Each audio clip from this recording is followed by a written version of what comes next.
The Serengeti, arguably the best safari destination on the planet, which is no doubt on every safari goer's bucket list. It's the stage of the great wildebeest migration and has one of the highest densities of predators in Africa.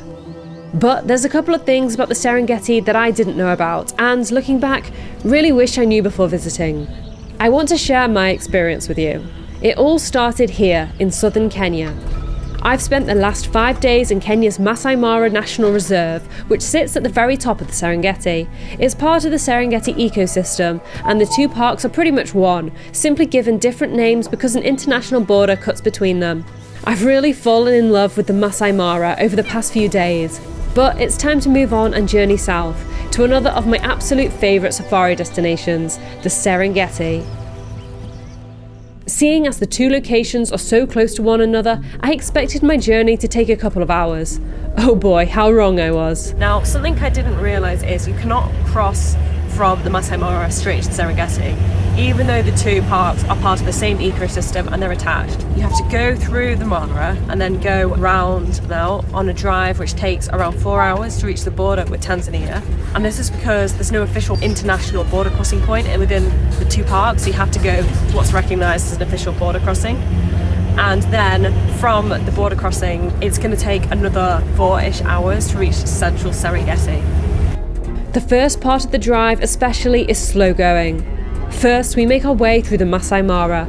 A good tip to know is you don't have to pay the Masai Mara's huge park fee if you transit through like this, as long as you're out before 10 AM. Great for our wallets, but it also means you can't stop for any wildlife sightings, which in hindsight wasn't too bad, as any breaks would make our already lengthy journey just too much.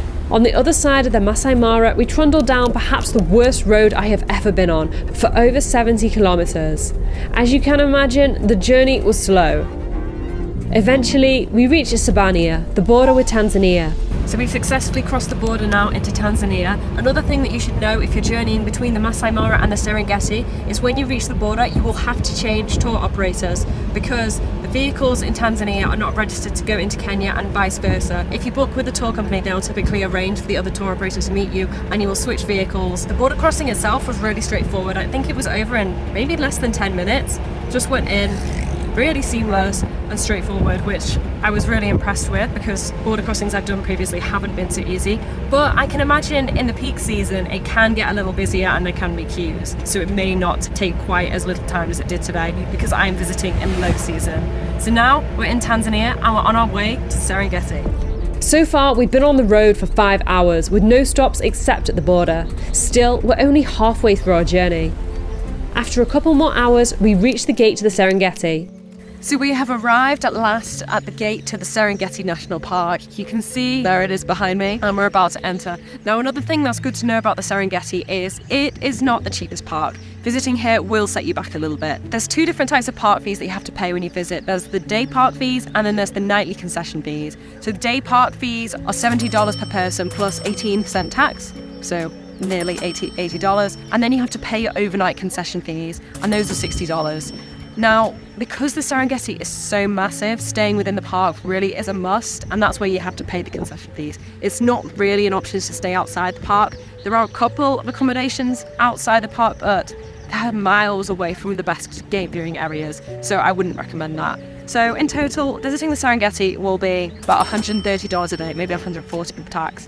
So it's definitely not cheap, but there's a good reason for the price. And that is to limit the amount of tourists that visit so that there's less wear and tear on the park. And that money that you're paying for your park fees goes towards conserving the national park and paying for the staff members. When COVID happened and people weren't visiting parks, the rangers didn't have any work and more animals were being poached. So it's really essential that we pay these park fees. Although it's a lot of money, it goes to a really worthy cause. I wish we could slow down and have a leisurely game drive on the way to our lodge in the Serengeti, but at this point we simply don't have time. I have a meeting in just a couple of hours, which means that even without stopping, it's going to be a race against time. But the Serengeti had a couple of surprises up its sleeve. So we've literally just entered the Serengeti and already we've had an incredible sighting. When we were not meant to, we were rushing to our lodge because I actually have a meeting in a little bit. And We've stumbled across this leopard in a tree. The first thing we see, one of the rarest animals to find. It's incredible.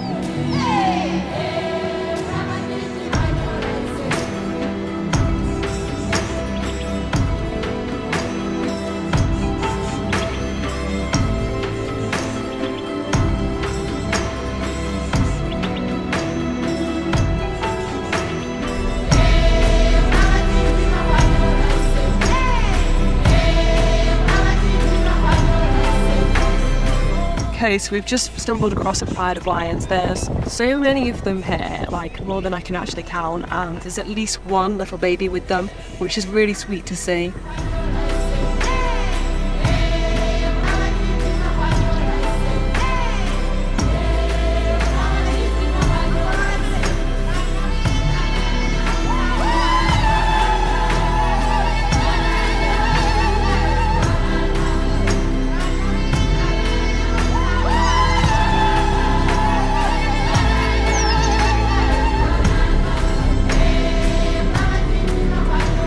Next, we come across a cute family of baboons.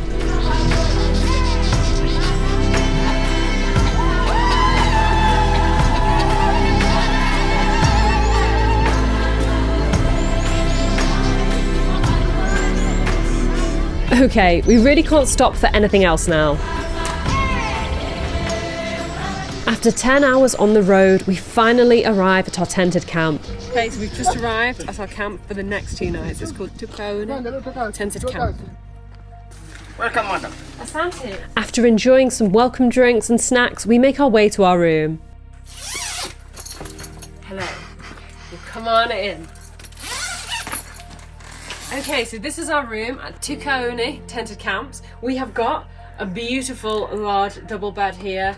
This is really soft. We also have an extra bed here, handy if you have an argument with your spouse. USB chargings in the room. Below, we have a nice carpet, which is a nice touch and something I haven't encountered before. Normally they're just plastic. Some areas where you can put all your luggage.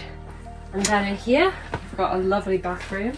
We have first of all got la toilette, sink, and then a shower, and it's an actual shower, not a bucket shower, because last time we stayed in Serengeti we had to have a bucket shower where you had to like call someone and they'd top up the shower with a bucket, whereas here we actually have running water and it's warm. Now it has been a long day, so we have a lovely dinner before our day comes to a close. Good morning, it's a brand new day here in the Serengeti. So after our incredibly long drive yesterday that ended up taking 10 hours, we decided to have a lie-in today. So I'm up at 7:30, about to head down to breakfast. I'm going to enjoy a lovely leisurely meal before heading out on our safari today. Going on the long drives really can knock it out of you. My original plan was actually to go on the morning safari today, but like doing safaris every day at the early starts and then having long drives can get a little bit exhausting. So if you're organising a safari, you'll definitely want to factor in a little bit of time for some rest so you don't burn out. We enjoy breakfast at the lodge before we head out on our first real game drive.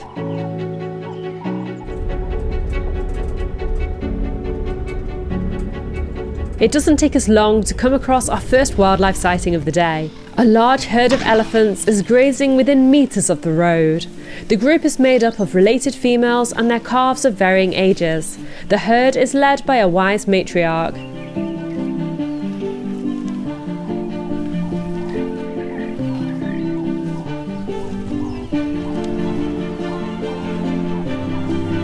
I hold my breath as one of the elephants crosses within inches of our vehicle. Elephants are some of the smartest animals on the planet and have strong family bonds. I love watching them interact with each other like this.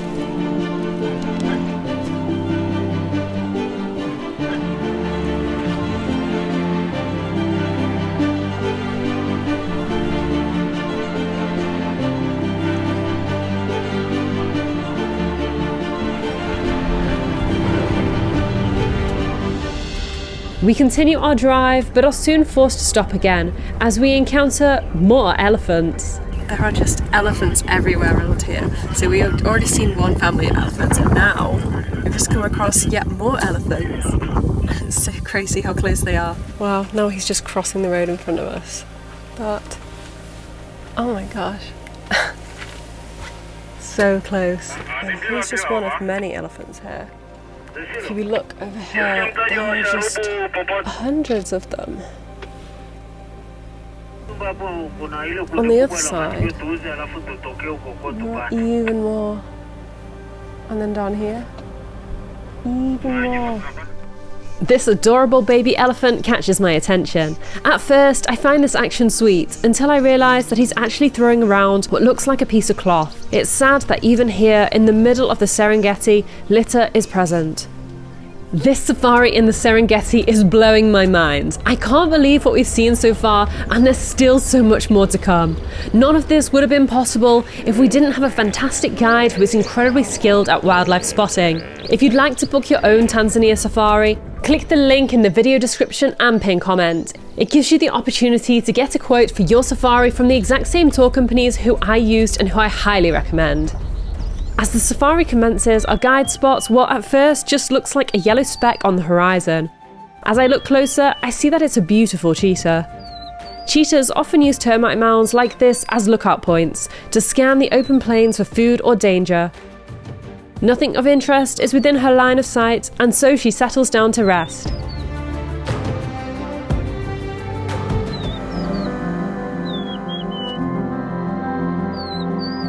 The sky is darkening around us, threatening rain. In the distance, we can actually see localised downpours taking place. It's a pretty magical sight. A queue of cars nearby alerts us to our next sighting. Just come across a pride of lions here. There's quite a lot of them just lazing beneath this tree, including a load of cubs. It's absolutely adorable. Okay, two of them were just lying with like their paws on each other. It's just so cute.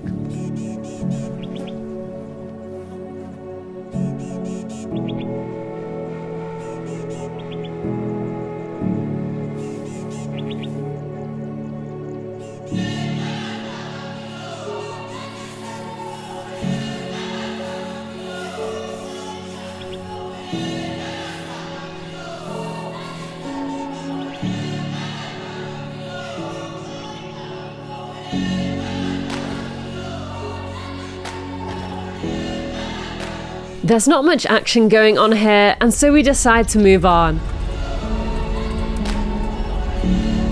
I honestly didn't expect what happens next.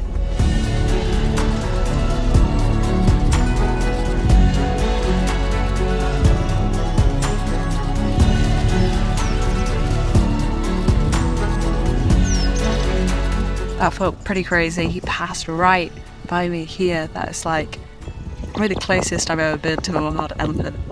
It's such a big one as well. Wow. Evening is not far away, so we start to meander in the direction of camp. But we're not finished with our elephant encounters just yet. The Serengeti sure is gifting us with an unbelievable number of elephant sightings. Serengeti National Park, a little further south from the Serengeti, is touted as Tanzania's home of elephants. But I must say, I've seen even more elephants today in the Serengeti than I did on my visit to Serengeti. Even my guide seemed surprised by the number of elephants we've encountered today. By another elephant. Looks like how close they are. How close he is. It's amazing. It's just so chilled.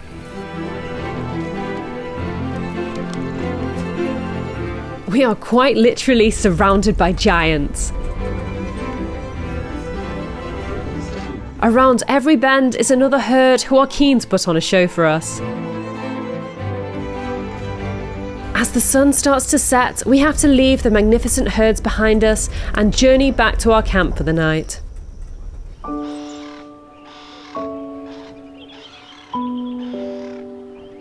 Good morning. It's our last morning here in Serengeti. Got up at 7 today. So today we'll be going on a morning game drive which takes us south through the park towards the main gates. I'm excited to see what we may encounter on our final game drive in the Serengeti. On the way to our car, we come across 4 marabou storks waiting near the lodge's kitchen area, clearly enticed by the smell of food. We hop in the Land Cruiser and begin our journey south, gradually making our way towards the Serengeti's Nabi Hill Gate, in the southeast corner of the park. This is the main gate to the Serengeti, which most travellers will pass through. As we get close to the gate, we come across one of the Serengeti's most famous inhabitants. Standing before us are some of the 2 million wildebeest who migrate through the Serengeti each year. This is the largest terrestrial mammal migration on Earth. Last year, we visited the Serengeti in September and saw them as they crossed the crocodile-infested Mara River. Now it's late November and the great herds are heading to the very south of the Serengeti, to an area known as Ndutu, which is their birthing grounds. In just a couple of months' time, the wildebeest will be settled in Ndutu and 8,000 baby wildebeest will be born each day. They come to the south to give birth because the soil here is rich in nutrients due to the area's close proximity to Ngorongoro crater, which, when it was an active volcano, enriched the nearby soils. The wildebeest are energetic, feeling sprightly as they near their birthing grounds.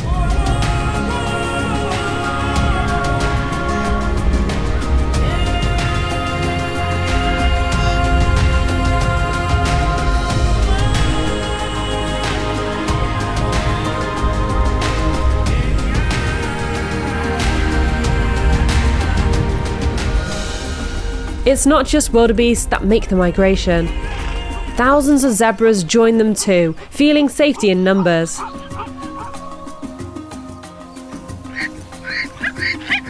Soon we arrive at Nabi Hill Gate, where we stop for a picnic lunch within the company of this striking rock kagama lizard.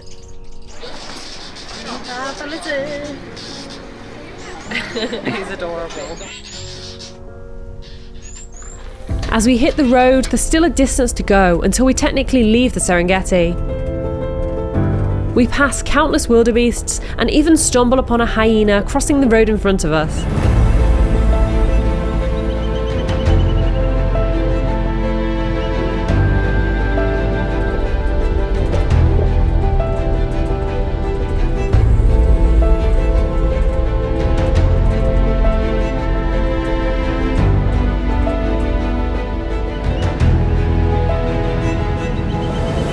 Another thing to note is that this road in and out of the Serengeti is a very rough road, and so be prepared for a lot of bumping around.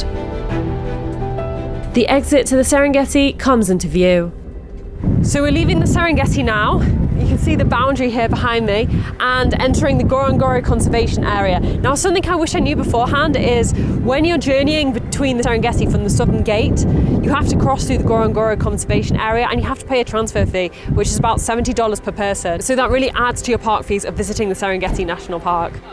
Look at this, the wildebeest are here, they are everywhere, all around us. Now this is part of the annual wildebeest migration where the wildebeest journey south to the Serengeti.